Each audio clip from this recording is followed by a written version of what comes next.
Bonjour à tous et à toutes. Le sujet d'aujourd'hui va être le Vaudor, le Egel Hazav. Une paracha, une histoire qui a posé beaucoup de questions à beaucoup de commentateurs, et depuis Chazal jusqu'à Rashi, le Ramban et jusqu'à notre époque, où les Mefarshim se posent la question à savoir qu'est-ce qui s'est passé. La question est très simple. La sortie d'Égypte se passe, 7 semaines plus tard, Shavuot, le don de la Torah.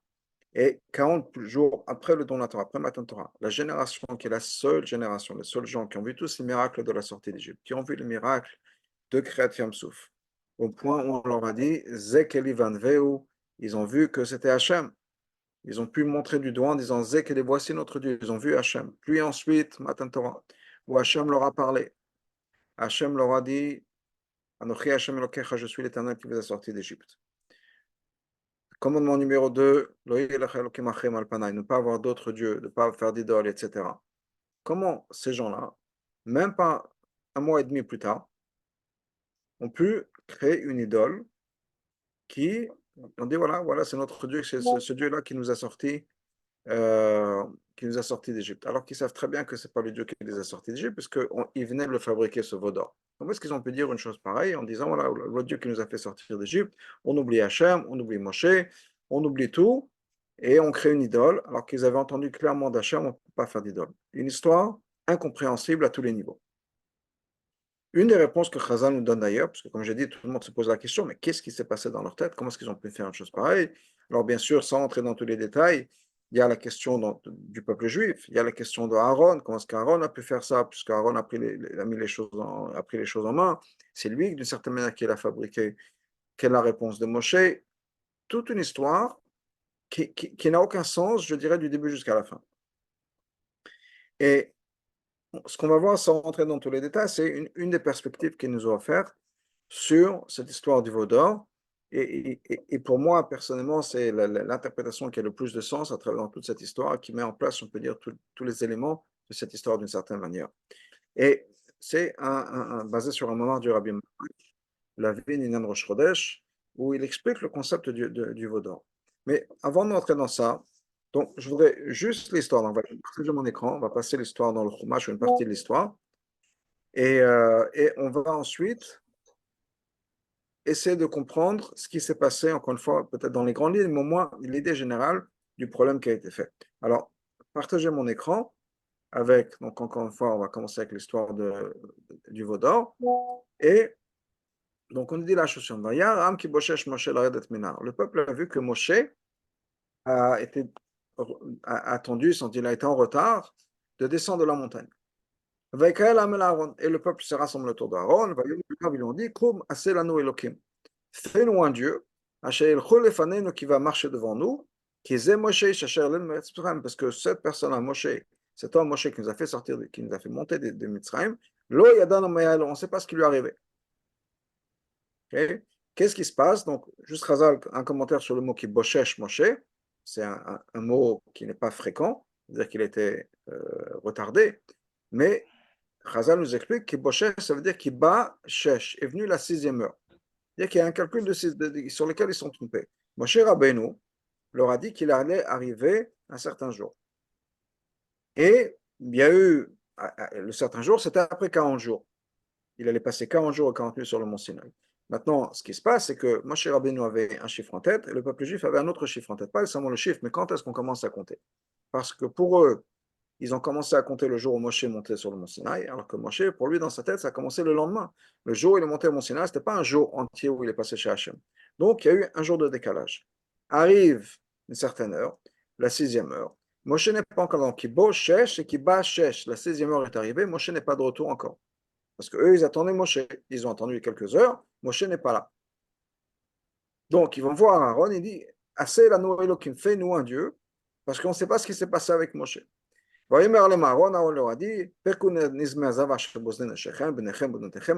enlevez les boucles d'oreilles, enlevez les anneaux du nez de vos femmes et de vos enfants, et ramenez ça chez moi. Donc Aaron participe à cette histoire de cette manière. Et donc ils ont arraché, que Chazal nous dit, ils ont pris les anneaux en or, ils ont amené tout ça à Aaron. Et Kach Miyadam, il a pris tout ça de leurs mains, Vayatzar Oto Bachet, et il a fondé tout ça, il a voulu le faire, Vayaseum, Egel Masecha, il a fait ce veau de métal.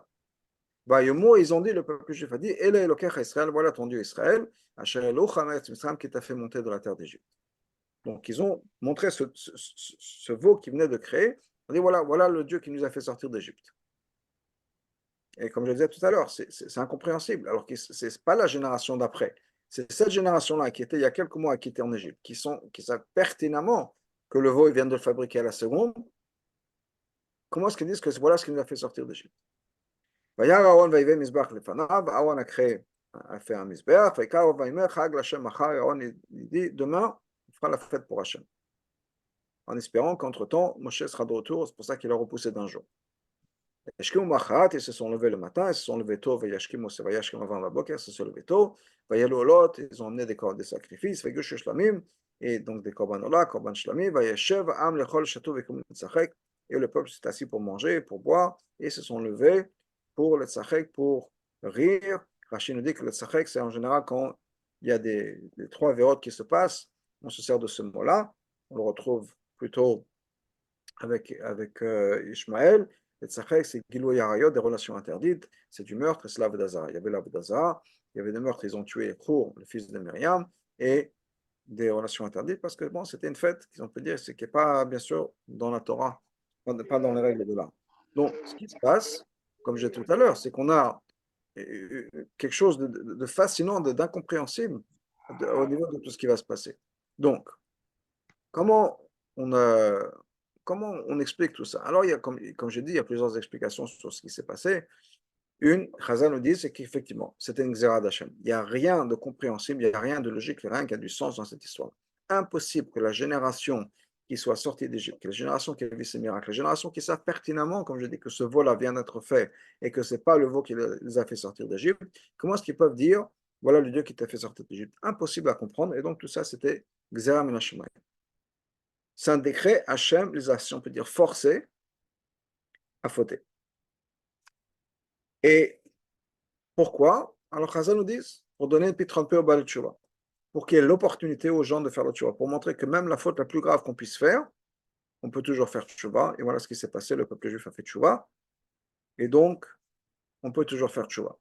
Et c'était toute cette histoire-là uniquement pour nous enseigner qu'on peut faire Tshuva. Et ça, c'est une approche qui nous est donnée. Une autre approche, que le Ramban nous dit par exemple, et le Tour ramène ça, le Ramban nous dit que Chaz v'Shalom, il ne voulait pas remplacer Dieu, il voulait remplacer Moshe. Moshe, c'était l'intermédiaire entre Hachem et eux. L'intermédiaire a disparu, il faut remplacer l'intermédiaire. Et l'intermédiaire, ça aurait été le Egel Hazav. Et donc, ce n'est pas qu'ils voulaient remplacer Hachem, ils n'avaient pas du tout l'intention de mettre ça en tant qu'idole, c'était uniquement pour remplacer Moshe, pour avoir cet intermédiaire entre eux et Hachem. Pourquoi Dafka, un Egel Hazav, pourquoi un veau? Une des raisons qui nous est donnée par les Mefarshim, les commentaires, nous disent pourquoi le veau, c'est parce que quand il y a eu cette révélation d'Hachem, qu'est-ce qui s'est passé? Hachem est apparu sur le mont Sinaï. Hachem arrive, et on sait des Nevi'im, Hachem se révèle par l'intermédiaire de ce qu'on appelle la Merkava, le véhicule, le chariot d'Hachem. C'est la manière dont Hachem se déplace, se révèle. Dans la Merkava, un des aspects de la Merkava, c'est qu'il y a une image d'un bœuf. La Merkava, si on peut décrire ça de manière des termes un peu plus modernes, c'est comme cette espèce de voiture, ce char, avec 4 pneus, 4 roues, et un des côtés, c'est pneu shor, l'image d'un bœuf, d'un bovin. Il y a pneu arrière, l'image d'un lion, pneu nesher, l'image d'un aigle, et pneu adam, il y a l'image d'un être humain, et il y a pneu shor. Donc il y a cette image-là, et c'est pour ça qu'ils se sont dit, bon, si on doit choisir une image, pourquoi pas un bœuf ou un bovin? C'est sorti un veau, mais c'est la même image. Et donc, voilà pourquoi ils ont décidé d'avoir cet intermédiaire-là, puisque l'intermédiaire qu'on a entre nous, Hachem, le véhicule, si on peut dire, de la relation et de la révélation d'Hachem, c'est Pnei Shor, entre autres. Et donc, bon, ils ont fait ça, mais c'était uniquement pour remplacer Moshe, c'est-à-dire l'intermédiaire entre Hachem et le peuple juif, et pas du tout pour remplacer Hachem. Parce que, encore une fois, impossible de dire que c'était Mamash l'Avodazara. Rachid nous dit qu'ils n'étaient pas encore mariés, il n'y avait pas encore vraiment ce lien qui s'est fait, puisqu'ils n'ont pas encore reçu l'étape de la loi, ce qui n'explique pas tous les détails de l'histoire. Mais on a effectivement cette problématique. Une des explications que le rabbi nous donne sur pourquoi est-ce qu'ils ont fait le Galazav, c'était pour créer, en attendant, quelque chose qui va remplacer ou va précéder les Kruvim. Qu'est-ce que je veux dire par les Kruvim? Encore une fois, on revient à ce concept-là, qui est plus ou moins le concept du Ramban, qui est un intermédiaire entre nous et Hachem. Que ce soit le Seder et Shtalshelut, que ce soit les mots de la Kabbalah dont on peut s'en servir, mais Hachem se révèle à nous de manière graduelle par l'intermédiaire de certaines gradations, de certains tzimtzumim, de certaines contractions, etc. Entre autres, et on l'a vu dans la paracha de la semaine dernière, il y a 2 semaines, pardon, et le peuple juif n'avait pas encore reçu cette mitzvah, mais savait déjà ce qui allait se passer, c'est qu'il y a cette mitzvah de construire l'arche. Sur l'arche, il y aura les kruvim, ces chérubins, ces 2 images d'anges ou d'enfants avec leurs ailes qui sont au-dessus d'eux, et Hachem nous dit qu'il va nous parler, il va parler à Moshe, il va parler au peuple juif, mais ben shna kruvim, d'entre les kruvim. La voix d'Hachem sort de là. Donc la révélation d'Hachem passe par les kruvim. Et donc ils se sont dit, bon, on n'a pas encore les kruvim, on ne va pas copier les kruvim, mais on va créer quelque chose d'autre. On va créer un veau. Alors on sait que l'or, c'est ce que Hachem a choisi pour les kruvim, donc on va créer quelque chose en or, qui va être aussi, encore une fois, si on vient peut-être même cette médaille de Merkava, on crée un intermédiaire entre nous et Hachem. Donc, ce n'était pas une question d'avoir de l'idolâtrie, en tout cas pas dans leur tête. C'était juste pour faire quelque chose qui va être, encore une fois, ce point de contact, ce point de rencontre entre Hachem et nous. C'était leur intention. Alors, bien sûr, l'erreur, c'est quoi? L'erreur, elle est très simple. On ne peut pas nous-mêmes construire, nous, êtres humains, construire une manière de se connecter avec Hachem. C'est à Hachem de nous dire comment on peut le faire. Et je vais donner un exemple tout bête, mais on va un peu élaborer sur cette idée-là. Quand on va chercher une compagnie de téléphone, qu'on va avoir un nouveau portable, une nouvelle ligne de téléphone, et que la compagnie donne un numéro un tel et un tel, on peut dire, oui, bah, moi, je n'ai pas ce numéro, moi, je vais me servir d'un autre numéro. Moi, j'aime bien 770, 770, alors je vais faire mon numéro de téléphone 770, 770, 770. C'est super, mais la connexion ne va pas se faire. Si je donne à tous les gens mon numéro de téléphone en disant, bah, appelez-moi, mon numéro de téléphone, c'est le 770, 770, 770, les gens vont m'appeler du jour au lendemain, à part que si au cas par hasard, effectivement, c'est le bon numéro que la compagnie m'a donné. Mais sinon, les gens peuvent m'appeler du matin au soir et mon téléphone ne va pas sonner parce que ce n'est pas le numéro qu'on m'a donné. Si le numéro que la compagnie m'a donné, c'est un autre numéro, eh ben, c'est ça qui va marcher. Et moi, je peux décider que j'ai une autre manière, une meilleure manière, un meilleur numéro, ça ne marchera pas. C'est un exemple tout simple.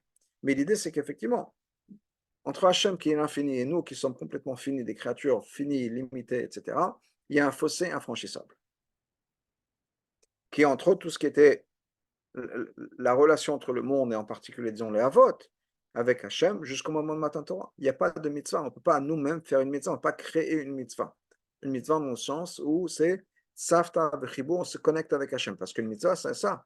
Une mitzvah, c'est un moyen de se connecter avec Hachem. On n'a pas de moyen, nous, dans nos termes, nous, de se connecter avec Hachem. On ne peut pas. On ne peut pas imaginer comment est-ce qu'un être fini, comme l'être humain, peut créer, inventer quelque chose qui va nous permettre de nous connecter à l'infini. Parce que tout ce qu'on va pouvoir faire, c'est automatiquement fini. Une action est finie, un sentiment est fini. Quelle que soit la manière dont on le fasse, c'est quelque chose qui est fini et qui ne peut pas nous lier à l'infini. Impossible. Ça ne peut pas venir de nous. On peut faire les règles qu'on veut, on peut inventer les choses qu'on veut, on peut avoir les meilleures intentions. Il est impossible pour nous de créer une mitzvah. Alors on peut faire d'autres choses. Mais de créer une mitzvah, c'est impossible. La seule manière dont une mitzvah, c'est-à-dire un lien, encore une fois, entre Hachem et nous, peut être mis en place, c'est par Hachem. C'est l'infini, Hachem, qui nous dit, voilà, je suis infini, vous êtes fini, on a un problème.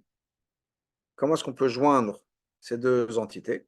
Mais dit Hachem, qui est infini, qui peut tout faire, j'ai trouvé une solution, et si vous faites ci et ci et ça, on pourra se connecter. Donc, Hachem nous a dit, voilà, vous allez mettre les tefilin, vous allez faire Shabbat, vous allez mettre une pièce à la tzedaka, allumer les bougies de Shabbat, manger kasher. On a 613 opportunités, 613 liens, si on peut dire. Et par ces 613 actions que Hachem nous a données et a définies, et si vous faites ça, vous allez vous connecter à moi. Vous changer, ça ne marchera pas.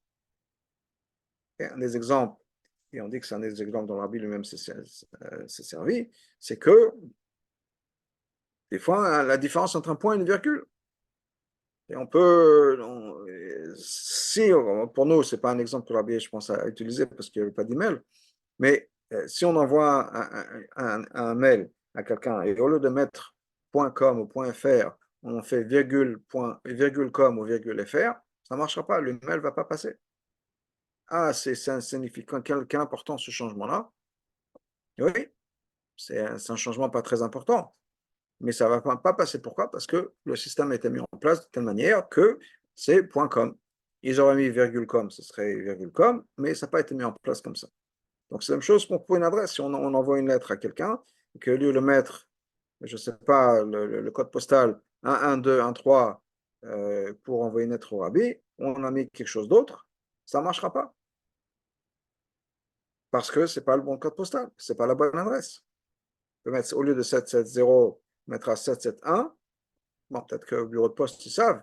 Mais sinon, 771, ça arrivera à l'immeuble d'en face. Mais pas là où on veut.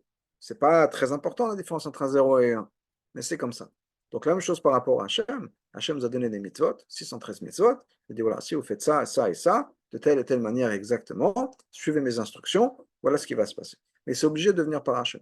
Donc quand nous on décide, pour revenir au Galazav au Vaudor, de créer un moyen de nous connecter avec Hachem. Donc on dit voilà, Hachem va nous donner les Kruvim, ces deux anges et deux chérubins. Bon, entre-temps on ne les a pas, on va créer nous-mêmes un système. Ça ne peut pas marcher. Donc, eux, ils ont eu en tête de créer le système qui est le Hegel Hazav, un veau d'or, mais ça ne marchera pas. Non seulement ça ne marchera pas, c'est on a fait quelque chose qu'Hachem nous a dit clairement et spécifiquement de ne pas faire. Il a dit ne fais pas d'image de quelque chose en métal en or. Et voilà ce qu'on a fait. Avec peut-être de très bonnes intentions, mais c'était complètement à côté de la plaque, contrairement à ce qu'il ne fallait pas faire. Hachem nous a dit clairement ne le faites pas. Ne faites pas d'image, ne faites pas d'idole. Et c'est ce qu'ils ont fabriqué. Encore une fois, peut-être avec de très bonnes intentions, mais ils ont fait quelque chose qu'il ne fallait pas.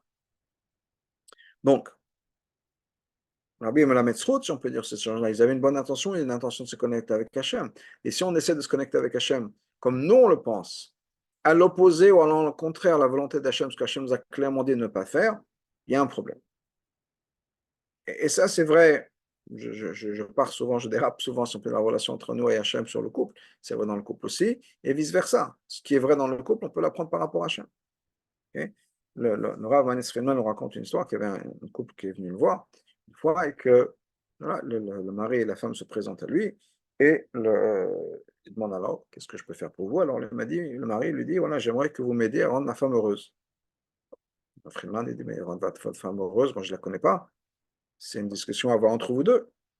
Je ne sais pas ce qui va la rendre heureuse. Il m'a dit oui, le problème c'est que je lui demande et, c'est pas ce qu'elle veut. Je fais ce qu'elle me demande et ça ne la rend pas heureuse. Bon, Raphaël se tourne vers la femme et dit madame, qu'est-ce que vous avez à dire sur ça? Elle dit mais mon mari ne m'écoute jamais. Mais c'est pas vrai. Le mari qui dit c'est pas vrai. Il dit regarde, par exemple, le mari qui dit à sa femme voilà, la semaine dernière c'était notre anniversaire de mariage, je t'ai demandé ce que tu voulais, tu m'as demandé une rose rouge, je t'ai acheté une douzaine de roses et t'es pas contente. Voilà, elle est pas. Je lui ai demandé ce qu'elle veut, elle me l'a dit, j'ai fait ce qu'elle m'a demandé, et elle n'est pas contente. Et la femme qui dit, mais t'as pas entendu ce que je t'ai dit? Je t'ai pas dit une douzaine de roses, je t'ai dit une rose. Une rose, tu m'as acheté une douzaine de roses, c'est pas ce que je t'avais demandé. Alors là, madame part dans le sens, dit voilà, ça fait 15 ans, 20 ans qu'on est mariés, et je me suis rendu compte que jamais, une fois, il m'a donné, pardon, ce que je lui ai demandé. À chaque fois, c'est changé. Le dernier exemple, c'était, je lui ai demandé une rose, il m'achète une douzaine. C'est sympathique, ça a l'air très bien, mais ce n'est pas ce que je lui ai demandé. Et après 15 ans de mariage, je me rends compte qu'à chaque fois que je lui demande je lui dis ce que je veux, à chaque fois, il y a un changement. Alors au début, c'était très sympathique parce que quand les jeunes mariés, que je demandais quelque chose, il m'a demandé qu'est-ce que tu veux pour notre anniversaire de mariage ou ton anniversaire. Je lui dis des boucles d'oreilles et qu'il m'achète les boucles d'oreilles, le bracelet, le collier, les bracelets, la bague, qui va se plaindre. Donc, je suis tout heureuse.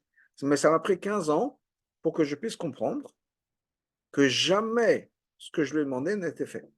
À chaque fois, c'est quelque chose d'autre. À chaque fois, il surenchère, à chaque fois, il change, mais jamais j'ai eu ce que je lui ai demandé. Et arrive un moment, je suis frustré. Donc, c'est pas que il est méchant, mais c'est qu'il ne m'écoute pas. Donc, pourquoi je raconte ça? Pour dire que c'est la même chose, si on peut dire d'une certaine manière, Hachem dit voilà exactement ce que je veux. Ne changez pas. Je vous ai dit ce que je veux. N'essayez pas de faire mieux que ce que je vous ai demandé. Je vous ai dit ce que je veux.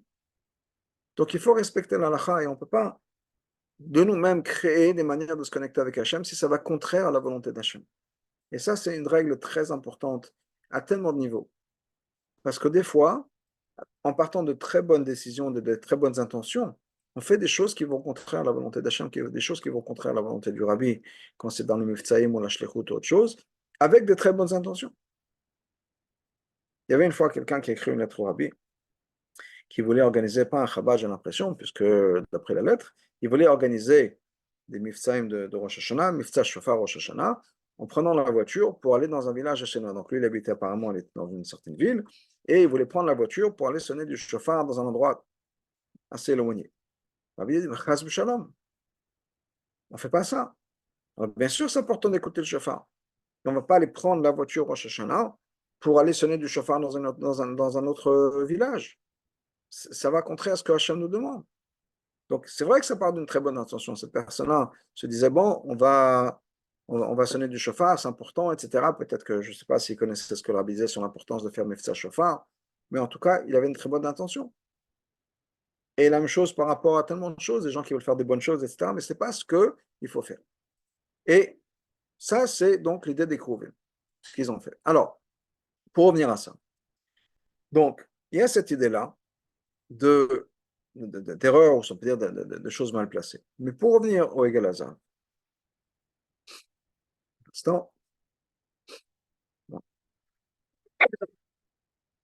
voilà. Pour revenir au Egel Hazan, ce que le Rabbi Marash nous répond, il nous explique plutôt, c'est que on a une histoire d'Avodah Zarah ici apparemment. Mais même l'Avodah Zarah, ce n'est pas quelque chose qui a commencé en étant mal placé. Et pour ça, je voudrais partager mon écran encore une fois avec le Rambam et les lois de Avodah Zarah du Rambam. Ça, c'était le Chumash. On est dans le Chot Avodah Zarah, Mishneh Torah, le Chot Avodah Zarah, Perek Aleph. Ok, Perek Aleph. Et le Rambam commence avec un historique de l'Avodah Zarah. Et c'est très important pour comprendre ce que c'est que l'Avodah Zarah et comment ça s'est mis en place et ce que ça représente. Le Rambam nous dit la chose suivante. Bimei Enosh, à l'époque de Enosh, Ta'ou b'nei Adam, Ta'ud Gadol. Les êtres humains ont fait une grosse erreur. Et les esprits se sont enflammés, si on peut dire, des sages de la génération. Et Enoch lui-même faisait partie des gens qui ont fait cette erreur. Enoch, c'est entre Adam, Arishon et Noach, c'est avant Noach. Voilà leur erreur. Amrou, ils ont dit la chose suivante. Étant donné qu'Hachem a créé ces étoiles-là, Vegalgalim et toutes les constellations, toutes les orbites, les Hanig et Taolam pour conduire le monde, Menatna Bamarom, il les a mis au ciel, Vechalak Lem Kavod, il leur a donné l'honneur. Ça veut dire quoi qu'il leur a donné l'honneur? C'est ces entités-là qui contrôlent le monde. Ce sont les serviteurs qui servent Hachem. Et donc, ils gèrent le monde. Donc, ça mérite, ces entités-là méritent, qu'il faut les louer, les pharaons les glorifier, et chalok lam kavod leur donner de l'honneur. Et ça, c'est la volonté d'Hachem. De donner de l'honneur et du respect à une personne ou une entité que Hachem lui-même a élevée et respectée. Comme par exemple, un roi veut qu'on respecte les gens qui sont devant lui, les gens de la cour, les nobles, etc. Ou pour nous, le gouvernement, les ministres, etc. Et ça, c'est donner de l'honneur au roi. Donc, ça, c'est comme ça que ça a commencé. Alors, on commence quelques lignes de plus. Étant donné qu'ils ont commencé à penser à ça, ils ont commencé à construire des palais ou des temples pour ces idoles-là, ou la kriv la korbanot, et d'amener des sacrifices, ou le shapram ou le faram et de les louer, de les élever, etc., avec des mots, de se prosterner devant eux, pour faire dans leur tête, c'était quoi? Pour faire la volonté d'Hachem. Zeh haya ikar avodat kochavim. Et ça, c'est l'essentiel de l'avodat kochavim. C'est comme ça que l'avodat zara a commencé. Encore une fois, le rabbin, tout au début, la première halakha dès le chod avodat zara. De ce que le rabbin nous dit, c'est quelque chose de très important. L'avodat zara, ça a commencé avec une bonne idée. C'est-à-dire qu'Hachem, généralement, fait en sorte que le monde se comporte de manière naturelle. C'est comme ça que c'est notre expérience du monde, c'est quoi? Quand, quand est-ce que Hachem arrose le monde, arrose les plantes dans le monde? Par la pluie. On ne voit pas nécessairement une main qui va prendre un entonnoir ou autre chose et arroser les plantes. Il pleut. Comment est-ce qu'Hachem amène de la lumière, de la chaleur au monde? Par l'intermédiaire du soleil, etc. Donc, Hachem a mis en place un système. Il a mis en place des entités qui sont responsables de la pluie, qui sont responsables du soleil, qui sont responsables de tout un tas de choses. Il y a un pouvoir de guérison dans le monde, etc. Donc, il y a tout un tas de choses qui sont mises en place. Non seulement ça, mais notre avenir, notre caractère, notre personnalité, notre destinée d'une certaine manière, et sont aussi établis par les étoiles. Et ça, c'est quelque chose que la Torah accepte et reconnaît. Il y a plein d'exemples. C'est vrai que le peuple juif peut les changer, mais ça ne veut pas dire que ça n'existe pas. Par exemple, Abraham, quand Hachem a changé son nom, pourquoi est-ce qu'Hachem a changé son nom? La Torah nous dit, et Rachel Chazal nous l'explique, Hachem a dit à Abraham, tu auras plein d'enfants.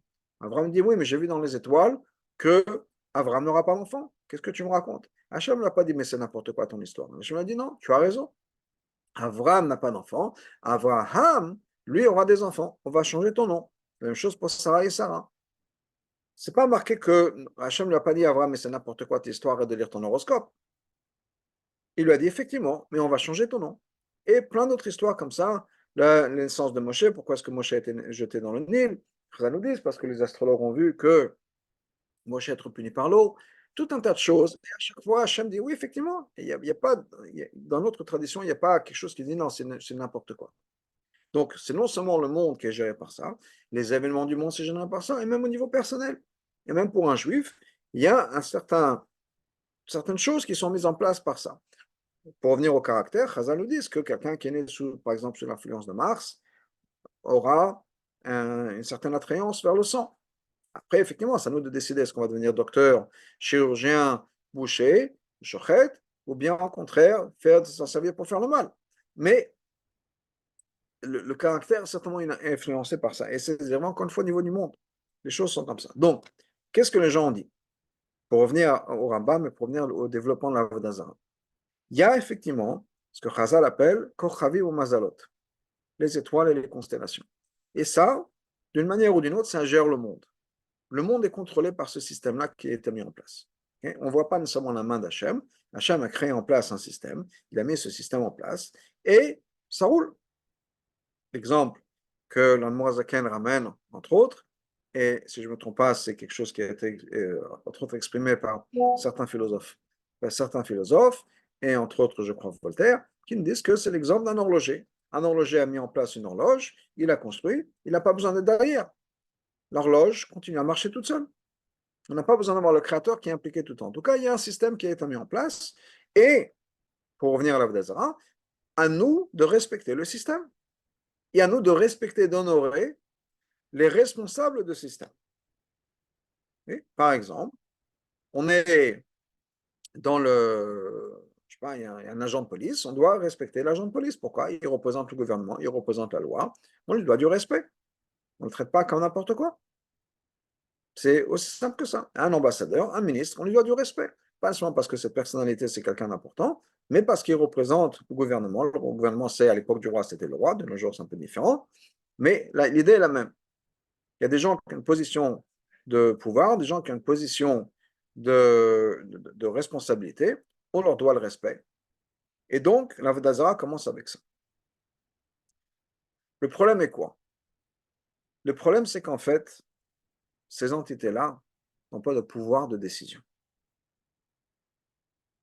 Elles n'ont pas le pouvoir de décider. On parlait de la pluie tout à l'heure.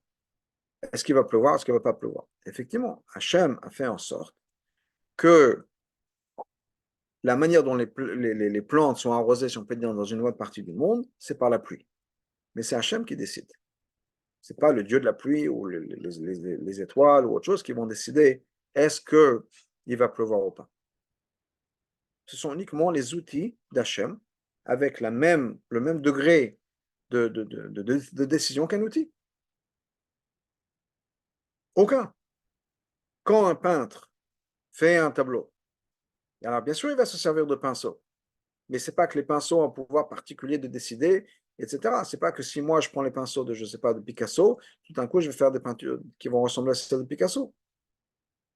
Même si Picasso s'est servi de pinceau. Parce que bien sûr, ce n'est pas les pinceaux.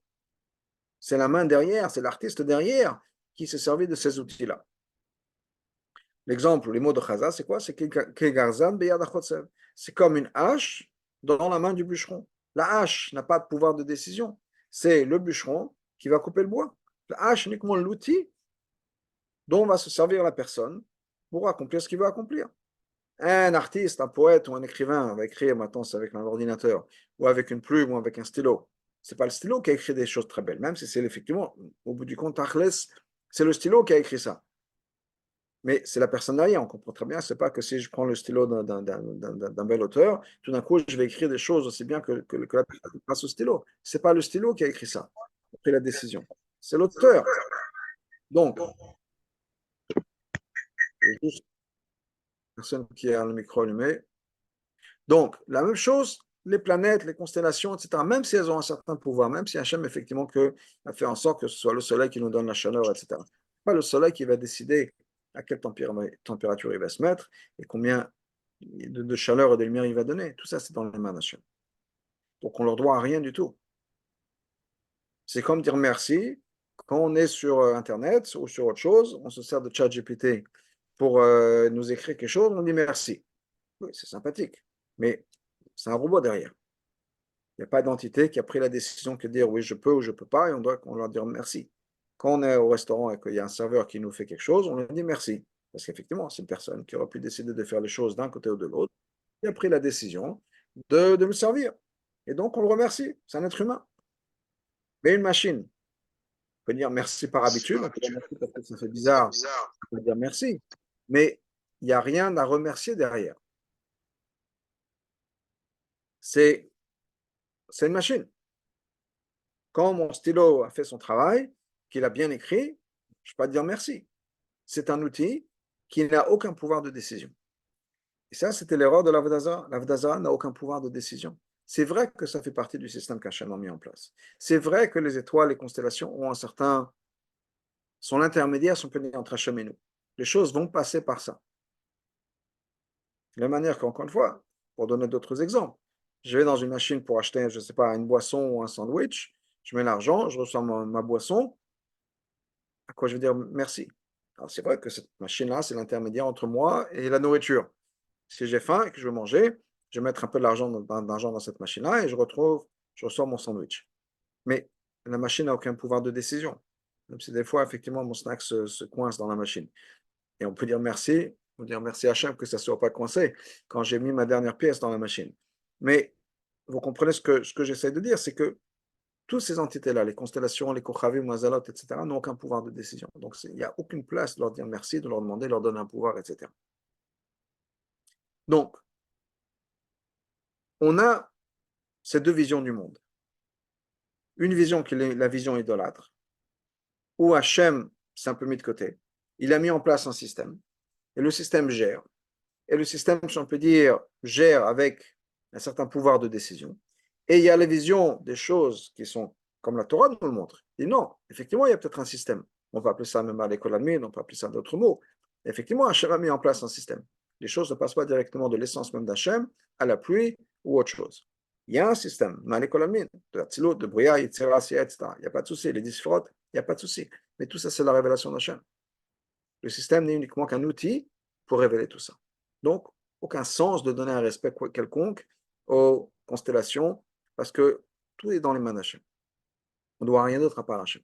On a ces deux manières de voir les choses. Le peuple juif, et je reviens maintenant au Egel Hazav, le peuple juif sort d'Égypte. On y a passé plus de 200 ans.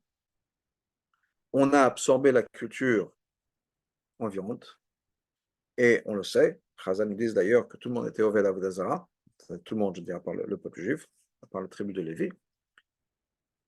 Ils ont clairement absorbé cette approche, cette attitude qui nous disent que le monde est géré par quoi? Pas par Hachem.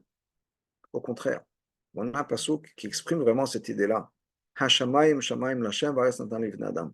Cette vision idolâtre du monde, c'est quoi? Le ciel, c'est pour Hachem. Hachem est dans le ciel. Arrête, Natan Livnei Adam, la terre, c'est régi de manière différente. Hachem ne s'implique pas des affaires des hommes. Au contraire, Hachem est tellement grand, tellement élevé, il a tellement de choses à faire. Combien de fois on entend ça? Ah, est-ce que Hachem, c'est vraiment, ça fait une différence? Est-ce que je vais manger comme sandwich ou pas? Vraiment, ça fait quelque chose pour Hachem. C'est plus ou moins cette idée-là. Hachem est tellement grand que je peux faire ce que je veux. Qui gère ce que je mange ou ce que je ne mange pas? Pas Hachem. Les docteurs, Instagram, qui va dire voilà ce qui est à la mode, voilà ce qui n'est pas à la mode, ce qu'on veut. Mais Hachem, non, Hachem il est trop grand. Hachem a des choses beaucoup plus importantes à s'occuper que mon petit sandwich. C'est une erreur. C'est une erreur. Parce qu'on s'imagine qu'il y a d'autres choses qui ont un pouvoir sur nous. Pas Hachem. Alors, ça peut être vrai pour, oui, Hachem a d'autres chats à fouetter que ce que je vais manger. Il y a des choses beaucoup plus importantes à faire. Ou bien, oui, Hachem, c'est bien beau, mais après tout, c'est mon patron qui décide de mon boulot. Et si je décide de partir trop tôt avant Shabbat, vendredi après-midi, que je fâche mon patron, moi, je vais me faire envoyer, je vais perdre mon travail. Qui gère la parnassa? C'est Hachem ou c'est le patron? Alors, on peut dire les deux. Oui, Hachem, bien sûr, Hachem, je sais que toute la parnassa vient d'Hachem. D'ailleurs, Yom Kippour, j'ai donné la tzedaka pour la parnassa, etc. Mais de l'autre côté, il y a mon patron qui me dit, ah non, non, excusez-moi, madame, vous restez ici jusqu'à 5 heures. Ou sinon, c'est pas la peine de revenir la semaine prochaine. Qu'est-ce que je fais? Est-ce que j'ai vraiment cette confiance que c'est Hachem qui gère tout? Bien non, il y a Hachem, mais Hachem, encore une fois, il ne va pas intervenir dans ma vie, que j'ai la parnassa. Et tout un tas de choses comme ça. On a cette vision du monde qui est un peu détachée de la réalité, c'est-à-dire la réalité tant que Hachem et tout. Il y a des systèmes en place et ce sont les systèmes qui gèrent. Donc le peuple juif absorbe cette mentalité-là. Effectivement, le monde n'est pas régi par Hachem. Le monde est régi par ses constellations. Et par constellation, pour reprendre un mot un peu plus moderne, même s'il n'est pas moderne, c'est les zodiaques, c'est les signes du zodiaque, c'est tout ce qui est marqué dans les étoiles, c'est écrit, c'est écrit dans les étoiles. De l'autre côté, il y a cette moderne version de notre relation avec Hachem, et quand je dis moderne par rapport au peuple juif qui vient à peine de sortir d'Égypte. Ils ont reçu la Torah il y a 7 semaines. Sont sortis d'Égypte il y a 7 semaines avant Shavuot. 40 jours plus tard, c'est le moment du Egelazav. Donc on est tout frais. On est à 3-4 mois de la sortie d'Égypte. Le judaïsme, il vient de le recevoir il y a 40 jours. La sortie d'Égypte et le miracle, c'est 3-4 mois avant. Okay? Ils sont sortis au milieu du mois de Nissan. Donc on a Nissan, et il y a Sivan, Tammuz. C'est tout frais. Qu'est-ce qui se passe quand on a une nouvelle idée qui ne s'est pas vraiment encore solidifiée et sur lequel on n'est pas vraiment sûr qu'on peut compter à 100%. C'est-à-dire, le peuple juif se retrouve maintenant tout seul, abandonné dans le désert, disons, dans leur perspective. Moshe Rabbeinu, on ne sait pas ce qui lui est arrivé, il le dit à Aaron. Kizaïch Moshe, on ne sait pas ce qui lui est arrivé à Moshe, il n'est pas là. Ça, on sait. Est-ce qu'on peut vraiment se dire qu'on se repose sur Hachem à 100%? Ou bien est-ce qu'il y a une partie de moi-même qui veut dire je dois m'en sortir moi-même? Compter sur Hachem, c'est bien, mais je dois compter sur moi-même. Je ne peux pas que compter sur Hachem. Je ne veux pas dire je fais ma shtadlut, ça c'est quelque chose d'autre.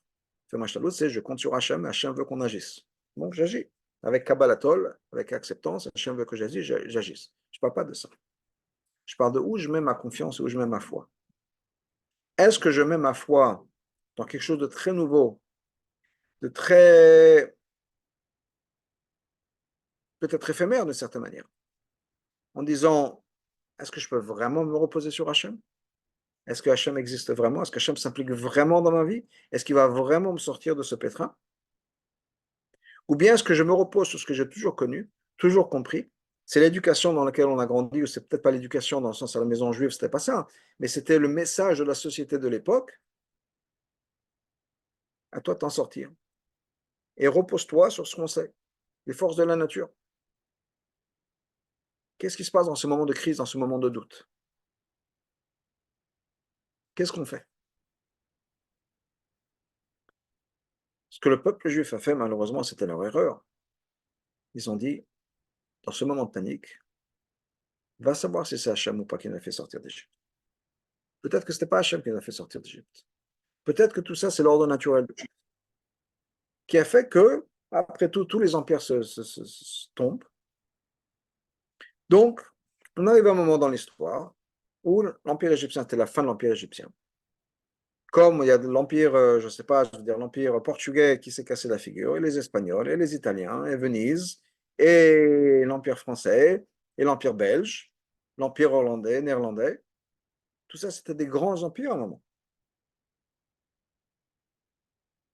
Tout le monde s'est cassé la figure. Est-ce qu'on parle de la sortie d'Égypte? Hachem nous a fait sortir d'Égypte quand l'empire, je ne sais pas, prenez un exemple, prenez même des petits pays, la Belgique, la Hollande, ça, c'est des empires extraordinaires qu'ils avaient. Est-ce qu'on parle de ça? On dit, bah, c'est le processus naturel des choses. À l'époque, où ils étaient plus croyants et plus dirigés vers le spirituel, pour eux, le processus naturel, ce n'était pas juste le processus naturel cynique et politique des choses, c'était dans les étoiles. Tout ça, c'était écrit dans les étoiles. C'est le Kochavim ou Mazalot, les constellations, les étoiles qui ont décidé tout ça, le zodiaque. Et donc arrive à ce moment-là, ce croisement, si on peut dire, dans le carrefour de leur vie, de leur direction, la sortie d'Égypte. Moshe n'est plus là. Le Erev Rav vient. Le Erev Rav, c'est ce groupe d'Égyptiens qui est sorti avec eux, qui ont profité de la sortie d'Égypte pour partir et essayer de faire une vie, si on peut dire, avec le peuple juif. Mais c'est surtout par opportunité. C'était des opportunistes plus qu'autre chose. Pas qu'ils n'ont pas quitté l'Égypte et qu'ils se sont joints au peuple juif par conviction. C'était uniquement des opportunistes. Le Rav Rav vient et dit, plante une idée dans le peuple juif. Vous savez, tout ça, ça n'a rien à voir avec Hachem. Il s'avère qu'on était au bon moment, au bon endroit. Et tout ça, c'était dans les étoiles. La preuve, c'est quoi le symbole de l'Égypte? Le symbole de l'Égypte qu'Hachem lui-même vous a demandé de sacrifier. Le symbole de l'Égypte, c'était quoi? C'était le bélier, le mouton qu'il fallait sacrifier. Pourquoi? C'était l'idolâtrie de l'Égypte. Et on sait de tellement de commentaires. C'est pour ça que c'était une Messirut Nefesh, de sacrifier le mouton avant la sortie d'Égypte. Les gens vont voir le mouton chez vous pendant 4 jours, ils vont demander ce que c'est, et ils vont dire que c'est pas, on va le sacrifier. Il fallait du courage pour le faire, parce que c'était l'idole de l'Égypte. Moshe l'a dit à Pharaon. Il a dit, une des fois où Pharaon leur a dit, bon, c'est quoi, vous voulez faire des corbanotes, faites-le ici. Il dit, mais si on va faire des corbanotes, on va sacrifier le mouton, on va tous faire lapider. Comment est-ce qu'on peut tuer leur Dieu devant eux? Il fallait, parce que ça représente, le mouton, ça représentait l'Égypte, c'était le symbole de l'Égypte. Et la constellation qui représente le mouton, c'est le bélier. Eh bien, disent les Ravav au peuple juif, c'est très simple. Le monde avance. On est sorti de la constellation du bélier. Qu'est-ce qui vient après la constellation du bélier? Taureau. On est passé maintenant sous une autre ère de dominance spirituelle dans les étoiles. Et on est maintenant sous l'influence du taureau. Donc, si on peut prendre un mot plus belle image, le taureau et le bélier se sont battus, c'est le taureau qui a gagné. Et maintenant, on a fini avec le bélier et on passe au taureau. En d'autres mots, grâce à quoi est-ce qu'on est sorti d'Égypte? Rien à voir avec Hachem. C'est grâce au taureau. Parce que l'énergie de la constellation du taureau a fait en sorte que l'Égypte s'est écroulée et que maintenant, on a pu sortir d'Égypte. Donc, quand ils ont dit, voilà le Dieu qui t'a fait sortir d'Égypte, ils ne voulaient pas dire ce veau en or, ils venaient de le faire. Mais c'est le taureau, grâce à la constellation du taureau, qu'on a pu sortir d'Égypte. On est passé un signe de zodiaque au signe d'après. Le signe du mois de Nissan, c'est le bélier. Le signe du mois de Iyar, maintenant qu'on est sorti d'Égypte, c'est taureau. C'est pour ça qu'on est parti après. On a laissé un derrière et on est passé sur la constellation, le contrôle de la constellation du taureau. Et c'est ça ce qu'il voulait leur dire. Donc toute leur histoire, ce n'est pas nécessairement l'Avodah Zarah. c'était se dire qu'en fait, tout ça, c'était un événement naturel. On a un peu mis Dieu de côté en disant, après tout, c'est le monde et le système du monde, les constellations de ça, qui ont fait qu'on a pu sortir de l'Égypte. Il fallait bien un moment que l'Égypte se casse la figure. Oui, je pense qu'on en parle souvent le soir du Seder. Quand le soir du Seder, on dit que si Dieu ne nous avait pas fait sortir, on serait encore, nous et nos enfants, nos petits-enfants, on serait encore esclaves en Égypte. Combien se sont posé la question, mais l'Égypte, ça n'existe plus, cette Égypte-là, ça a été détruit depuis longtemps, il n'y a plus d'esclaves de nos jours. Qu'est-ce que ça veut dire? Effectivement, sans adresser ce point-là, mais on peut se poser la question en disant, de toute façon, à un moment ou à un autre, l'Égypte s'est cassé la figure. Pourquoi est-ce qu'on parle de Dieu, tout est un miracle, etc. C'est l'histoire du monde, le monde avance de telle et telle manière. Et donc, c'est cette idée d'un monde où on donne du respect, on donne de la valeur à d'autres choses à part Hachem, qui est l'histoire du Vaudor. Et ça, c'est un message important dans notre vie. Est-ce que, comme je disais tout à l'heure, est-ce qu'on a vraiment 100% confiance en Hachem, ou bien on a confiance en Hachem jusqu'à un certain point, et après on se dit, bon, j'ai confiance en Hachem, mais après tout, ben, il faut faire ci, il faut faire ça. Encore une fois, pas du côté de l'autre, bien sûr qu'il faut le faire. Mais où est ma confiance? Est-ce que ma confiance est 100% en Hachem et Hachem veut que je fasse des efforts? Ou bien ma confiance en Hachem jusqu'à un certain point, et après j'ai mon travail à faire dans le sens où il faut que je prenne la responsabilité du problème. Et si on fait ça, c'est un peu notre vaudor dans le sens, c'est qu'on n'y croit pas à Hachem à 100%, à 360 degrés. Il y a Hachem et il y a moi ou d'autres choses qui doivent gérer. Et ça, c'est important, une leçon importante à apprendre de cette histoire du vaudor, qui est d'avoir cette confiance en Hachem, c'est-à-dire de ne pas se dire le système du monde, comme je comprends, que ce soit l'agent de police avec qui je vais être gentil, monsieur l'agent, s'il vous plaît, ne me donnez pas cette contravention, parce qu'après tout, c'est lui qui contrôle ma vie. En tout cas, pour ce point, cet aspect de ma vie, ou bien d'autres personnes, est-ce qu'on a vraiment confiance en Hachem et qu'on n'est pas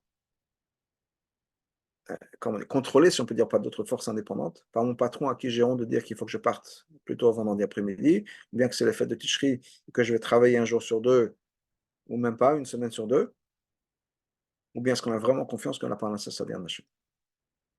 Et ça, c'est une réflexion à avoir ce jour-là. Quand on parle de cette histoire du Vaudin. Donc, c'est une leçon pour nous aussi. Encore une fois, pas seulement l'idée d'Avodazara, d'Avodazara de manière un peu plus subtile, dans le sens, est-ce qu'on a vraiment, vraiment, vraiment confiance en Hachem et rien d'autre? Est-ce que le seul pouvoir dans notre vie, la seule entité qui a le pouvoir dans notre vie, c'est Hachem? Ou bien, il y a ce que d'autres entités qui ont un pouvoir sur moi? Et des fois, ce n'est même pas les exemples que je peux avoir, que je vous ai donnés. Des fois, c'est mon époux ou mon épouse qui contrôle ma vie. Ça ne veut pas dire que mon époux ou mon épouse n'ont pas une influence sur moi. Est-ce que je suis maître de ma vie dans le sens où, oui, est-ce que j'ai une vie misérable à cause de mon mari ou à cause de ma femme? Ou bien, j'ai une vie misérable, à moi de faire ce que je peux pour l'arranger, avec, avec l'accord de ma femme ou avec la coopération de mon mari ou de ma femme, ou bien sans la coopération de mon mari ou de ma femme. Mais je suis responsable, parce que rien qui m'arrive est la faute de quelqu'un d'autre. Ce qui m'arrive, c'est que Hachem l'a voulu. Si je commence à déplacer le blâme et je le mets sur quelqu'un d'autre, c'est que je n'ai pas encore compris la leçon de ma relation avec Hachem. S'il y a quelqu'un d'autre dans ma vie qui a un certain pouvoir, qui contrôle ma vie d'une certaine manière, c'est qu'il y a quelque chose qui manque. Alors bien sûr, les enfants, c'est différent parce qu'ils ont ça. Pas que c'est différent, dans le sens où ils n'ont pas un certain pouvoir, même psychologique, ils dépendent de leurs parents pour se développer, pour apprendre, pour avoir la même relation. C'est pour ça qu'il n'y a pas nécessairement le chiyuv shel bar mitzvah, bat mitzvah. Mais en tant qu'adulte, il faut qu'on ait vraiment, qu'on absorbe ce qui nous arrive en disant, voilà, comment est-ce que moi, je peux gérer la situation? Quelle est la leçon pour moi? Qu'est-ce que j'apprends de ça, moi? Comment est-ce que je peux, moi, réagir en face de la situation? Et si je mets ça encore une fois sur le blâme sur quelqu'un d'autre, c'est qu'il y a encore du travail à faire à l'intérieur. Que Dieu fasse en tout cas que on est, Hachem ne donne que des bonnes choses et que des belles choses, qu'on n'a pas besoin de se casser la tête à trouver le bien et à chercher en soi la confiance qu'on a pour Hachem. On l'a, et que Hachem le croit. Et les Ganazav, c'est aussi une preuve d'amour qu'Hachem a pour nous. Et juste pour donner un point. Le lendemain du Egalazav, le jour où ils ont fait Egalazav, le lendemain, le jour où ils ont servi le Egalazav, comment est-ce qu'ils ont mangé? D'où est-ce qu'ils ont eu à manger? La manne est tombée du ciel de la même manière. Hachem s'est occupé d'eux quoi qu'il arrive. Donc Hachem s'occupe de nous quoi qu'il arrive. Il nous donne l'opportunité de faire tchouva, il nous donne l'opportunité de retourner vers lui, alors qu'on puisse en profiter de cette opportunité. Qu'Hachem nous protège, qu'Hachem protège nos soldats, qu'Hachem protège les otages et qu'ils puissent revenir à la maison, et qu'on puisse se débarrasser de toute la clipa qui existe dans le monde avec la venue du Mashiach très très bientôt. Amen. Chazak ou Baruch.